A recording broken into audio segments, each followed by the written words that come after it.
పుష్పగిరి రాజ్యాన్ని మహాబలుడు అనే రాజు పరిపాలిస్తూ ఉండేవాడు. మహాబలుడు రాజ్యాన్ని ఎంతో చక్కగా పరిపాలించేవాడు. కానీ ఆయనకు ఒక తీరని లోటు ఉండేది. పెళ్ళై ఇన్ని సంవత్సరాలైనా ఆ రాజుకి ఇంతవరకు సంతాన యోగమే లేదు. ఆ బాధ ఆయనలోనే కాదు, ఆ రాజ్యంలోని చాలామందికి ఉండేది. ఎందుకంటే రాజు తర్వాత అతని కొడుకే మళ్ళీ ఆ రాజ్యానికి రాజు అవుతాడు కాబట్టి రాజుకి ఇంతవరకు సంతానం లేదు కదా. అందువల్ల అందరూ చాలా బాధపడుతూ ఉండేవారు. ఒకరోజు రాజు మంత్రి కూర్చొని ఉండగా ఒక గూఢచారి ఒక సమాచారాన్ని తీసుకువస్తాడు. అదేమిటంటే రాజుకు సంతానం లేనందున ఆ రాజ్యాన్ని ఆక్రమించాలని చాలామంది రాజులు ప్రయత్నిస్తున్నట్టు ఆ గూఢచారి సమాచారాన్ని తీసుకొస్తాడు. ఆ సమాచారాన్ని విన్న తర్వాత రాజుకి మరింత ఆలోచన ఎక్కువైంది. అప్పుడు మంత్రి, రాజుగారు, మీరు ఇంత ఆలోచించాల్సిన అవసరం లేదు ప్రభు. ఎందుకంటే మీకు సంతానం లేకపోయినా మీరు ఎవరినో ఒకరిని దత్తత చేసుకొని అతనిని యువరాజుగా ప్రకటించవచ్చు అని చెప్తాడు. రాజుకు ఈ ఆలోచన ఉచితంగానే అనిపిస్తుంది. అందుకే వెంటనే తన రక్త సంబంధీకులైనటువంటి వారిని కొంతమందిని ఎంపిక చేసి వారందరికీ రకరకాల పరీక్షలు పెడతాడు. ఆ పరీక్షల్లో చాలామంది ఓడిపోగా ఇద్దరు మాత్రమే ఎంపికైతారు. ఇప్పుడు ఆ ఇద్దరిలో కూడా ఒకరినే ప్రకటించాలి కాబట్టి ఇద్దరు అన్నిట్లో సరిసమానంగా ఉన్నారు కాబట్టి ఎవరిని యువరాజుగా ప్రకటించాలా అని రాజు ఆలోచిస్తూ ఉంటాడు. సరిగ్గా అదే సమయంలో కొంతమంది ప్రజలు వచ్చి రాజుగారితో మొరపెట్టుకుంటారు. ప్రభు, మమ్మల్ని రక్షించండి. ఊరి మీద దుండగుల బెడద చాలా ఎక్కువైంది. మా ఇండ్ల మీద పడి మా డబ్బు, నగలు, ధాన్యము అన్నీ దోచుకొని పోతున్నారు. ఎలాగైనా మమ్మల్ని రక్షించండి ప్రభు అని ప్రజలందరూ మొరపెట్టుకుంటారు. అప్పుడు రాజుగారికి ఒక ఆలోచన వస్తుంది. ఎవరైతే ఆ దుండగులని పట్టి తీసుకుని వస్తారో వారినే రాజుగా చేయాలని రాజు అనుకుంటాడు.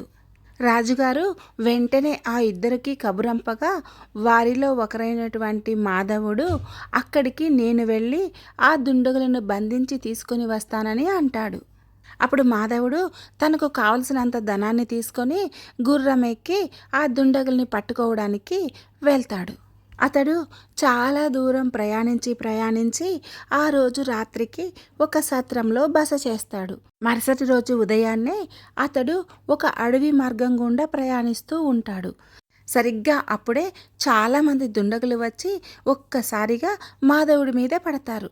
మాధవుడు తేరుకునే లోపే అతన్ని బంధిస్తారు. అతడి కళ్ళకు గంతలు కట్టి వాళ్ళ నాయకుడి దగ్గరికి తీసుకువెళ్తాడు. మాధవుడు దొరికిన దగ్గర నుంచి వారి నాయకుడు నివసించే స్థలానికి చాలా దూరం ఉంటుంది. ఆ దారిలో ఎన్నో రకరకాల శబ్దాలు, సెలయేర్లు అన్నిటినీ మాధవుడు గుర్తుపడతాడు. దొంగల నాయకుడి దగ్గరికి వెళ్ళగానే మాధవుడు వారికి, ఈ రాజ్యానికి నేను కాబోయే రాజునని, ఆ తర్వాత మీకు ఎంతో సహాయపడతానని చెప్పి వారిని రాజీకి రమ్మని అడుగుతాడు. కానీ ఆ దొంగల నాయకుడు చాలా తెలివిగా ఇతనిని బంధించి రాజుగారికి ఒక ఉత్తరాన్ని రాస్తాడు. మీ రాజ్యానికి కాబోయే రాజు మా దగ్గర బందీగా ఉన్నాడు. మీకు అతను ప్రాణాలతో కావాలంటే మేము కోరినంత ధనము, నగలు ఇవ్వాలని ఆ ఉత్తరంలో రాసి రాజుకు పంపిస్తాడు. ఆ ఉత్తరాన్ని చదివినటువంటి రాజు ఇక చేసేదేమీ లేక వారు అడిగినంత ధనాన్ని పంపిస్తాడు. ఆ ధనం మొత్తం తీసుకున్న తర్వాత ఆ దొంగల ముఠా నాయకుడు మాధవుడిని వదిలిపెడతాడు. రాజ్యానికి తిరిగి వెళ్ళినటువంటి మాధవుడు తన చేతకానితనాన్ని ఒప్పుకోకుండా వీరిని తిడుతూనే ఉంటాడు. ఇదంతా గమనించినటువంటి రాజుకి అతను రాజుగా ఏమాత్రం పనికిరాడని అర్థమవుతుంది. ఆ తర్వాత సునీషుడు రాజుగారి దగ్గరకు వచ్చి తాను వెళ్ళి ఆ దొంగల ముఠాన్ని బంధిస్తానని చెప్పి కొంత ధనాన్ని, ఒక రథాన్ని తీసుకొని వెళ్తాడు. వెళ్లే ముందు తన ఉపాయం గురించి మంత్రికి అంతా చెప్పి సిద్ధం చేసి వెళ్తాడు. సునీషుడు అడవి గుండా ప్రయాణిస్తూ ఉండగా సునీషుడు ఊహించినట్టుగానే 5-6 దొంగలొచ్చి సునీషుడి మీద పడతారు. అతనిని కూడా బంధించి వాళ్ళ నాయకుడి దగ్గరకు తీసుకువెళ్తారు. సునేషుడు ముందుగా చెప్పినట్టుగానే ఆ రథాన్ని తోలే వ్యక్తి వారికి తెలియకుండా సునేషుణ్ణి వెంబడిస్తాడు. దొంగల ముఠా నాయకుడితో ఆ సునేషుడు, నేను ఈ రాజ్యానికి కాబోయే రాజునని ఇన్నాళ్ళు అనుకున్నా, కానీ నన్ను కాదని ఆ రాజు ఆ మాధవుడిని రాజుగా చేస్తున్నాడు.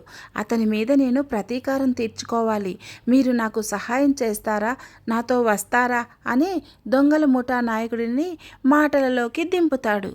ఇదే అతనుగా అనుకొని ఆ రథసారథి వెంటనే అక్కడి నుంచి తప్పించుకొని రాజ్యానికి వెళ్ళి మంత్రిని, అక్కడ సైన్యాన్ని తీసుకుని వచ్చి ఆ ముఠా నాయకుడిని బంధిస్తారు. ఎంతో తెలివిగా, చాకచక్యంగా ఆ దొంగల ముఠాను పట్టించినటువంటి సునేషుణ్ణి ఆ రాజ్యానికి యువరాజుగా ప్రకటిస్తాడు రాజు. ఆ తర్వాత సునేషుడికి పెళ్లి కూడా చేస్తాడు. సునేషుడు తన రాజ్యంలోని ప్రజలను కన్నబిడ్డల్లాగా చూసుకుంటూ ఎంతో చక్కగా పరిపాలన చేస్తూ ఉంటాడు. ఇంతటితో ఈ రోజుకి ఈ కథ అయిపోయింది. రేపు మళ్ళీ మరో కథతో కలుద్దాం. ప్లీజ్ నా ఛానల్ని సబ్స్క్రైబ్ చేసి, లైక్ చేసి, షేర్ చేయండి. నా ఈ వీడియో చూసినందుకు మీకు నా ధన్యవాదాలు.